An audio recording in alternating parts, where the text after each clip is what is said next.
आणि आता राज्यभरातल्या घडामोडींचा सविस्तर आढावा वेगवान स्वरूपात घेणार आहोत महाराष्ट्र सुपरफास्टमध्ये।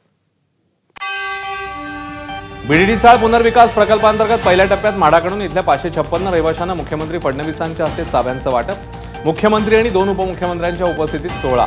या सोहळ्याआधी लाभार्थ्यांना मिळणाऱ्या संपूर्ण फ्लॅटची पाहणी मुख्यमंत्री उपमुख्यमंत्र्यांनी केली।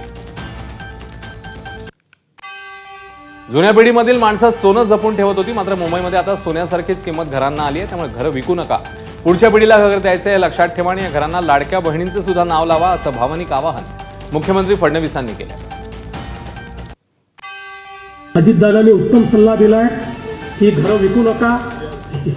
ही घरं जी आहे ही घरं खरं म्हणजे मी असं म्हणेन की पूर्वी आपल्याकडे सोनं सांभाळून ठेवायचे की पुढच्या पिढीला काय द्यायचं आहे तर सोनं सांभाळून ठेवायचे, पण मुंबईमध्ये सोन्यासारखीच घरांची किंमत आहे। त्याच्यामुळे पुढच्या पिढ्यांना काय द्यायचं तर हे घर आपल्याला पुढच्या पिढ्यांना द्यायचं आहे।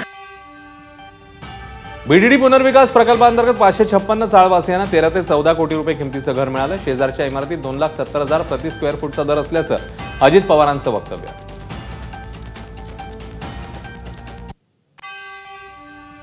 35व्या माळ्यावर फ्लॅट आहे आणि त्याच्यातून पूर्णपणे मुंबईचं दर्शन।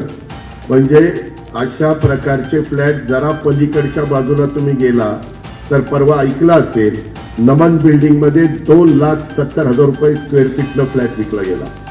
त्याच्यापासून आपण थोडं बाजूला आहे, म्हणजे इतके चांगले फ्लॅट हे आज माझ्या मुंबईकरांना मिळालेले आहेत। दरम्यान बीडीडीकर पुढील 12 वर्ष मेंटेनन्स फ्री असतील, अशी माहिती उपमुख्यमंत्री एकनाथ शिंदेंनी दिली आहे।